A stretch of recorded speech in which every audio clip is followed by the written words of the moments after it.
Okay, this video is about the Feingold diet for hyperactivity is how it was first described in the 1970s. Later on, people said it was for attention deficit, which was sort of like the new DSM word for hyperactive behavior. Basically, definition ADHD is anything that annoys a teacher. Benjamin Feingold was a pediatrician and an allergist in California in the 1970s, and he wrote a book here about the Feingold diet. And his conclusion was that it helped kids to be less hyperactive, also have less allergies. It turns out they have less eczema. They just have a lot of fewer problems in general. He actually wrote that it can affect almost any system in the body. What was the main point of the Feingold diet? It was an elimination diet, meaning avoiding certain things that he felt were strongly associated with hyperactive behavior and other health problems in children. You can see his website. His website's feingold.org. There's a lot of information there. There's also a whole bunch of scientific papers, so if you want to look stuff up, you can. It's basically minimalism for children, sort of taking them back to the past, time travel, to less processed food. You know, he sort of started talking about this more and more after 1973. The main thing he talks about avoiding are food dyes. You know, all those food dyes, red number 40, yellow number 5, a lot of these things are just petroleum products. These names, red number 40, yellow number 5, they're just euphemisms for these big, giant petroleum chemicals. They're very toxic. They're not food, okay? This is not food. This doesn't occur in nature. He also recommended avoiding artificial flavors, artificial sweeteners, and preservatives. Things like BHA, BHT, TBHQ.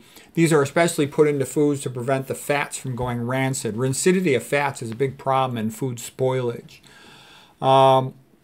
Important food dyes to avoid, they felt the worst ones were red number 40, yellow number 5. I would just say you want to avoid all of them. All of these things are much worse than is widely known. He also said artificial flavors like vanillin. I didn't hear too much talk about MSG, but I would definitely avoid MSG and MFG, manufactured free glutamate, which are ubiquitous in processed foods. Artificial sweeteners, he says, to avoid, like aspartame, Splenda, etc. But, you know, aspartame wasn't even around in 1973.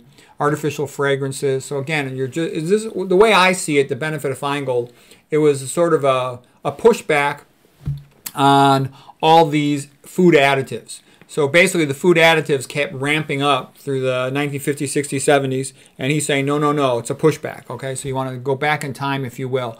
But, you know, of course, the obvious thing is that it doesn't go far enough.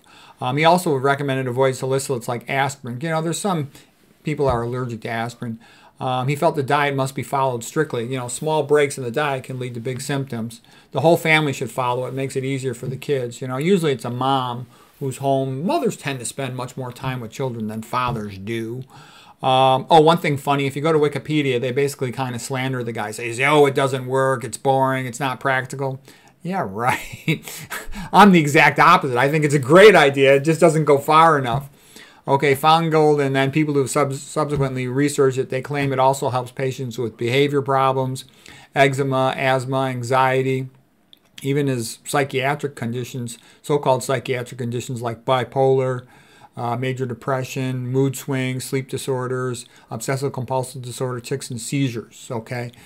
Here's some additional thoughts that I have and some others have had on diets for children. Dr. McDougall recommends put them on a 100% vegan diet with no oils. He does say children can eat more fattening things just because, you know, kids burn a lot of calories, so it's okay for them to have nuts and seeds and all that stuff. Most adults are overweight and they need to minimize high-fat plant foods. Okay, other things I would recommend is that you definitely want to filter your water. Get the F- out of there, get the Al out of there. At a minimum, use a carbon water filter to remove, you know, the estrogenics and the chlorine once it's in your house. But I like reverse osmosis. Get the F- out, the Al, and some other chemicals. I say organic only because you avoid the atrazine that's sprayed on corn. Corn's used for high fructose corn syrup as well. Atrazine's a mitochondria inhibitor. It's toxic stuff. It's also strongly estrogenic. Turns the male frogs into female frogs. Glyphosate sprayed on the soy. You know, that's got, you know, they wrote a whole book on that, of all the toxicity effects of that. I've given lectures on that before. I recommend no soy. Soy is super estrogenic. I think it's feminizing. I think it's premature puberty, goitrogenic. It's a bad food. I think it just gets a lot of industry press and it's for chumps. I think it probably contributes to infertility in both males and females, and maybe that's why it's promoted so much. Oatmeal gets GP sprayed on it if it's not organic, potentially, like from Canada where they get the short growing season. Same thing with beans.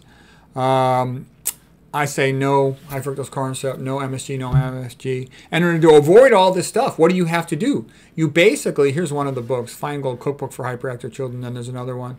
I would say you basically have to eat zero processed foods. Zero. You just can't eat processed foods because there's almost always going to be bad things in a processed food. If there's more than one ingredient, two ingredients, and the second ingredient, they can put things in there that and not have to tell you. Even I'll put a link to this one lady, Sherry Davis. She gave a good lecture on Feingold diet and food additives. That there's even some food companies with some cereals, they'll spray the preservative on the package, like on the plastic, and then they don't have to say that it's in the foods. They don't list it on the ingredient label. They can be pretty tricky. Single ingredient foods, yeah, because they can put something in the second ingredient. So anyways, those are some additional recommendations. I hope they're helpful. I'll go into some more detail on some of these individual food dyes later.